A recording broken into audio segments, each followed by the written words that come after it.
Hi friends, ఈ వీడియోలో నేను మీకు పర్సంటేజ్ వాల్యూస్ ని ఫ్రాక్షన్ లో ఎలా గుర్తుపెట్టుకోవాలి అనే దాని మీద డీటెయిల్ ఎక్స్ప్లెనేషన్ ఇవ్వడం జరిగింది.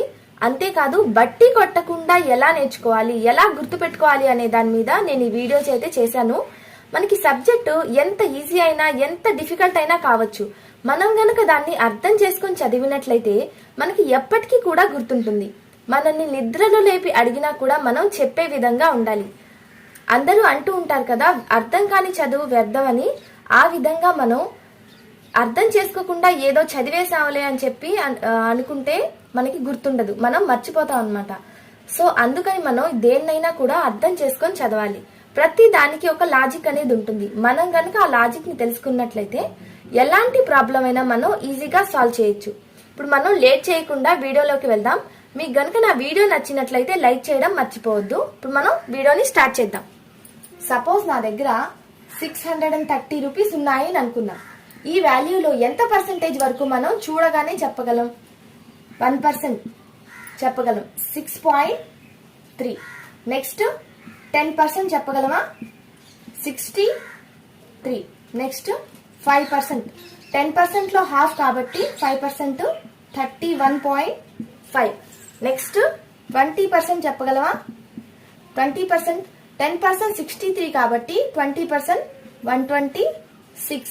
నెక్స్ట్ ఎంత వరకు చెప్పగలం? 50% చెప్పగలం. ఎందుకంటే ఇందులో ఇది టోటల్ 100% అనుకుంటే 50% ఇందులో హాఫ్ అవుతుంది. హాఫ్ ఎంత? 350. 25% చెప్పగలమా? 50% లో హాఫ్ అంటే 315 లో హాఫ్ కాబట్టి మనం ఎంత? 157.5.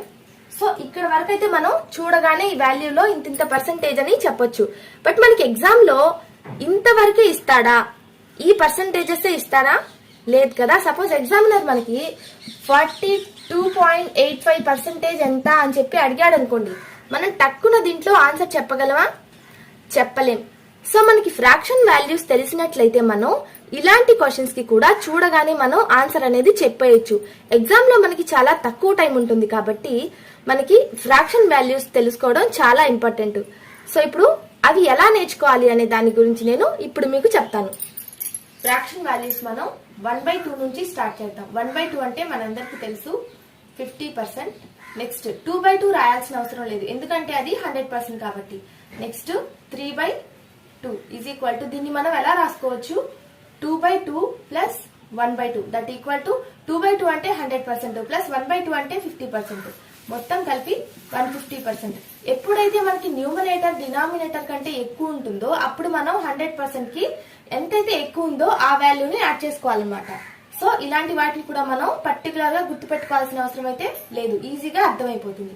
Next 1/3 that equal to 33.33%. ఇందులో అయితే 3 తప్ప ఇంకేం లేదు, జస్ట్ ఫ్యాన్సీ నెంబర్ లా ఉంది, ఈజీగా గుర్తుపెట్టుకోవచ్చు. 1/3 అంటే మనకి 33.33%. నెక్స్ట్ 2/3 దట్ ఈక్వల్ టు, ఇప్పుడు 1/3 వాల్యూ 33.33 అయినప్పుడు 2/3 వాల్యూ డబల్ అవుతుంది. So 66.66%. Next 1/4 that equal to 25%. ఇక్కడ మీరు అబ్జర్వ్ చేసినట్లయితే ఇక్కడ 1/2 is equal to 50%, 1/4 is equal to 25%. ఇక్కడ డినామినేటర్ అనేది డబల్ అయింది. ఎప్పుడైతే డినామినేటర్ లో వాల్యూ డబల్ అవుతుందో వాల్యూ అనేది హాఫ్ అవుతుంది. బట్ ఇక్కడ చూసారంటే మీరు న్యూమనేటర్ లో వాల్యూ డబల్ అయింది. ఎప్పుడైతే న్యూమనేటర్ లో వాల్యూ డబల్ అవుతుందో వాల్యూ కూడా మనకి డబల్ అవుతుంది. బట్ డినామినేటర్ లో వాల్యూ డబల్ అయినప్పుడు వాల్యూ అనేది హాఫ్ అవుతుంది. ఇప్పుడు 1/4 ఈజ్ ఈక్వల్ టు 25%. అదే విధంగా 1/8 ఇప్పుడు మళ్ళీ డబల్ అయింది అనమాట, అంటే 25% లో హాఫ్ 12.5%. సేమ్ అలాగే 1/16 మనం 1/16 తీసుకున్నట్లయితే ఇక్కడ 8 కి డబల్ అయింది అనమాట. సో 12.5 లో హాఫ్ ఈజ్ ఈక్వల్ టు 6.25. ఈ విధంగా మనం డినామినేటర్ లో వాల్యూ ఎప్పుడైతే డబల్ అవుతూ పోతుందో అప్పుడు వాల్యూ అనేది మనకి హాఫ్ తగ్గుతూ పోతుంది అనమాట. నెక్స్ట్ 2/4 మనం రాయాల్సిన అవసరం లేదు, ఎందుకంటే 2/4 అంటే 1/2 అనమాట. 3/4 దట్ ఈక్వల్ టు, దీన్ని మనం ఎలా రాసుకోవచ్చు? 4/4 మైనస్ 1/4 ఈ విధంగా అయితే మనం రాసుకోవచ్చు కదా. సో 4/4 అంటే 100%.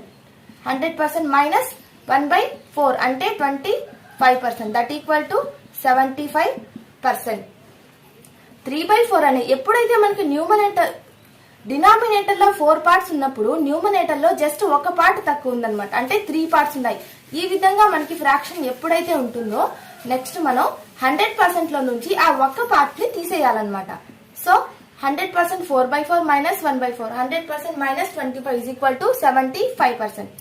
నెక్స్ట్ 4/4 రాయాల్సిన అవసరం లేదు 100% కాబట్టి. 1/5 that equal to 20%. 2/5 that equal to ఇప్పుడు డబుల్ అయింది న్యూమరేటర్ లో value. So the value becomes double 40%. Next 3/5 that equal to 60%. Next 4/5 that equal to 80%. మనకి 20 టేబుల్ వస్తే చాలు ఈ 1/5 ఫ్రాక్షన్ మొత్తాన్ని కూడా రాయొచ్చు. 22s 40, 23 60, 24s 80. ఈ విధంగా మనం ఈ 1/5 ఫ్రాక్షన్ మొత్తాన్ని కూడా 20 టేబుల్ తో ఈజీగా గుర్తు పెట్టుకోవచ్చు. నెక్స్ట్ 5/5 రాయాల్సిన అవసరం లేదు 100% కాబట్టి. నెక్స్ట్ 1/6 దట్ ఈక్వల్ టు ఇక్కడ మీరు అబ్జర్వ్ చేసినట్లయితే 1/3 ఈజ్ ఈక్వల్ టు 33.33%. బట్ ఇక్కడ డినామినేటర్ లో వాల్యూ డబుల్ అయింది 6 అయింది. అంటే ఈ వాల్యూ మనకి హాఫ్ అవుతుంది అనమాట. 33.33% లో హాఫ్ అంటే 16.66%. నెక్స్ట్ 2/6 రాయాల్సిన అవసరం లేదు, 3/6 రాయాల్సిన అవసరం లేదు, 4/6 కూడా అవసరం లేదు. 5/6 దట్ ఈక్వల్ టు ఇప్పుడు ఇక్కడ మీరు చూసినట్లయితే న్యూమరేటర్ లో జస్ట్ ఒక పాయింట్ తక్కువ ఉంది డినామినేటర్ కంటే. ఇలా ఉన్నప్పుడు మనం ఈ విధంగా రాసుకోవాలి అని చెప్పాను కదా. దీనికోసం మనం జస్ట్ 100% మైనస్ ఫస్ట్ పార్ట్ అనమాట. ఫస్ట్ పార్ట్ అంటే 1/6 is equal to 16.66%. That equal to 83.33%. ఇక్కడ న్యూమరేటర్ లో జస్ట్ 1 పార్ట్ తక్కువైనప్పుడు మనం 100% లో నుంచి ఆ 1 పార్ట్ ని మనం డిలీట్ చేస్తే మనకి వాల్యూ పర్సెంటేజ్ అనేది వస్తుంది. నెక్స్ట్ 1/7 దట్ ఈక్వల్ టు మనకి ఈ 1/7 ఫ్రాక్షన్ మొత్తం ఈజీగా మనం రాయాలి అంటే జస్ట్ 14 టేబుల్ వస్తే చాలు మనకి. దీనికి వాల్యూ 14.2857. మనం ఎగ్జామ్ లో జస్ట్ 28 వరకు రాస్తే చాలు, 57 రాయాల్సిన అవసరం లేదు. బట్ నేను ఈ 1/7 ఫ్రాక్షన్ మొత్తాన్ని కూడా ఈజీగా రాయడం కోసం ఈ మొత్తం వాల్యూని కూడా గుర్తు పెట్టుకోమని చెప్తాను. జస్ట్ మీకు 14 టేబుల్ వస్తే చాలు.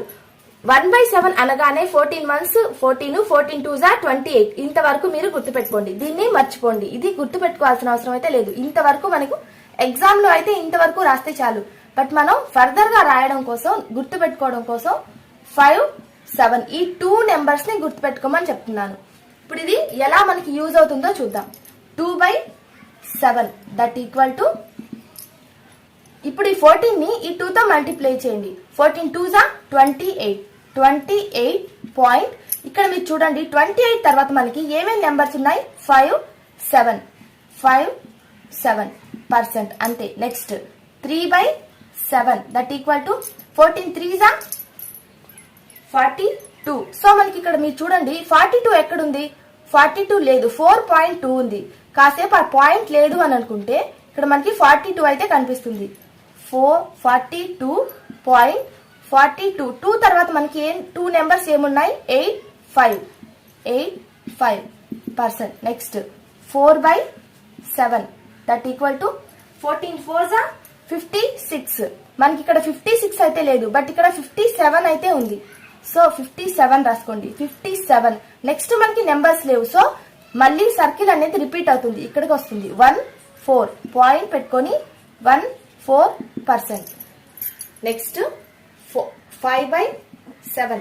ఇప్పుడు 14 5s 70. మనకి ఇక్కడ 70 అయితే లేదు, బట్ మీరు అబ్జర్వ్ చేసినట్లయితే ఇక్కడ 7 ఉంది, ఇక్కడ 1 ఉంది. మనకు బ్యాక్ కి రిపీట్ అయినప్పుడు ఇక్కడ 7 ఉంది, ఇక్కడ 1 ఉంది. That equal to 71. Next 42%. Next 6/7 that equal to 14 6 84. But మనకి ఇక్కడ 84 లేదు, 85 ఉంది. 85 పాయింట్ నెక్స్ట్ 7 మళ్ళీ ఇక్కడ బ్యాక్ కి రిపీట్ అవుతుంది 1 7 1. ఈ విధంగా మనం జస్ట్ ఒక 14 టేబుల్ వస్తే చాలు ఈ మొత్తం ఫ్రాక్షన్ ని కూడా మనం గుర్తుపెట్టుకోవచ్చు. మీరు గుర్తుపెట్టుకోవాల్సిందల్లా ఈ 5, 7 ని మాత్రమే.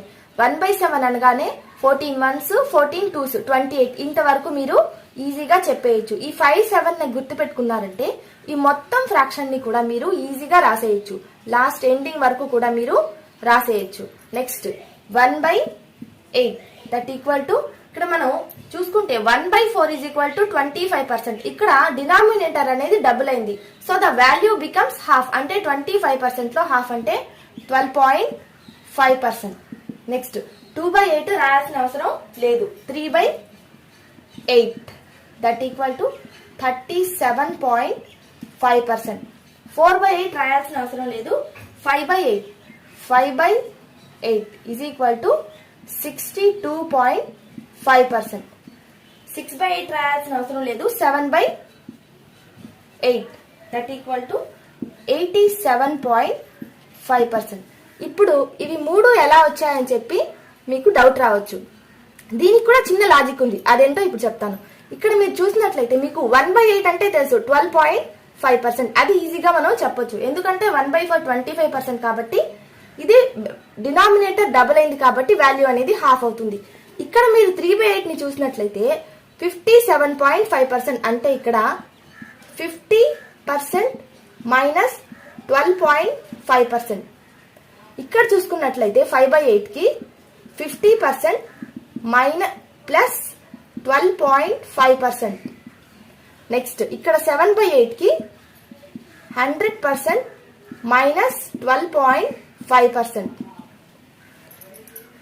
ఈ 3/8 లో 50% లో మైనస్ 12.5 చేయాలి. 5/8 లో 50% కి ప్లస్ 12.5 చేయాలి. 7/8 లో 100% కి మైనస్ 12.5 చేయాలి. ఈ మూడు మీరు ఈ విధంగా గుర్తుపెట్టుకోవచ్చు. నెక్స్ట్ 1/9. మనకి 1/9 ఫ్రాక్షన్ కోసం 11 టేబుల్ వస్తే సరిపోతుంది. 11.11%. Next 2/9 is equal to 22.22% and so on. Same అంతే అనమాట. 8/9 ఈజ్ ఈక్వల్ టు 88.88%. నెక్స్ట్ 1/10.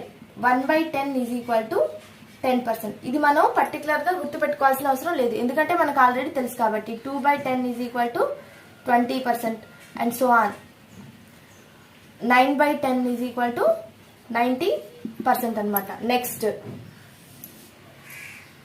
1/11. మనకి 1/9 ఫ్రాక్షన్ 11 టేబుల్ ని ఏ విధంగా అయితే ఇస్తుందో అదే విధంగా 1/11 ఫ్రాక్షన్ కూడా మనకి 9 టేబుల్ వస్తే సరిపోతుంది అనమాట. 9.09%. ఇందులో ఏ విధంగా మనకి 11 టేబుల్ వస్తుందో అలాగే 1/11 ఫ్రాక్షన్ లో మనకి 9 టేబుల్ వస్తే సరిపోతుంది. 2/11 is equal to 18.18 and so on. 9/11 is equal to 81.81%. ఇక్కడ మీరు అబ్జర్వ్ చేసినట్లయితే ఇక్కడ మొత్తం సేమ్ ఒకేలా వస్తుంది 9 టేబుల్. బట్ ఇక్కడ మాత్రం మనకి 9.09 పెట్టుకోవాల్సి వస్తుంది. సో ఈ ఒక్క విషయంలో మాత్రం మీరు గుర్తు పెట్టుకోవాలి. ఇక్కడ 9.09 వస్తుంది, రిమైనింగ్ మొత్తం మనకి 9 టేబులే వస్తుంది అనమాట. నెక్స్ట్ 1/12 ఈజ్ ఈక్వల్ టు, ఇక్కడ మీరు చూసినట్లయితే మనకి 1/6 వాల్యూ తెలుసు. 1/6 ఈజ్ ఈక్వల్ టు 16.66%. ఇక్కడ 1/12 అంటే డినామినేటర్ డబుల్ అయింది, అంటే 16.66% లో హాఫ్ అనమాట. 8.33%. నెక్స్ట్ 2/12, 3/12, 4/12 రాయాల్సిన అవసరం లేదు. 5/12. 5/12 ఈజ్ ఈక్వల్ టు 41.66%. 6/12 రాయాల్సిన అవసరం లేదు. 7/12. 7/12 ఈజ్ ఈక్వల్ టు 58.33%. నెక్స్ట్ 8/12 రాయాల్సిన అవసరం లేదు. 9/12 అవసరం లేదు. 11/12 రాయాలి. 11/12 ఈజ్ ఈక్వల్ టు 91.66%. ఇప్పుడు ఈ మూడు ఎలా వచ్చాయో చూద్దాం. నెక్స్ట్ సేమ్ మనం ఇంతకు ముందు చెప్పుకున్నట్లు 1/12 ఈజ్ ఈక్వల్ టు 8.33% అని తెలుసు. ఇప్పుడు మీరు ఇక్కడ అబ్జర్వ్ చేస్తే 50 మైనస్ 8.33%. సేమ్ ఇక్కడ కూడా 50 ప్లస్ 8.33%. ఇక్కడ 100 మైనస్ 8.33%. మనం ఇందాక ఏ విధంగా అయితే చేసామో ఇక్కడ కూడా సేమ్ అన్నమాట. మనకి 1/12 అయితే తెలుసు 8.33%. సేమ్ 5/12 కి మనం 50లో లెస్ చేయాలి 8.33% ని. 7/12 కి మనం 50 కి యాడ్ చేయాలి. అండ్ 11/12 కి మనం 100 లో నుంచి 8.33% ని లెస్ చేయాలి. ఈ విధంగా మనం ఫ్రాక్షన్స్ ని యూజ్ చేసి పర్సంటేజ్ వాల్యూస్ ని గుర్తుపెట్టుకోవచ్చు. ఎలాంటి బట్టి పట్టాల్సిన అవసరం లేకుండా మనం ఎంతో ఈజీగా ఒక చిన్న లాజిక్ అనేది మనకు తెలిస్తే చాలు, ఐడియా అంటూ ఉంటే చాలు, ఎలాంటి ప్రాబ్లం అయినా మనం ఈజీగా సాల్వ్ చేయొచ్చు. సో మీకు నా వీడియో నచ్చినట్లయితే లైక్ చేయడం మర్చిపోవద్దు. Thanks for watching.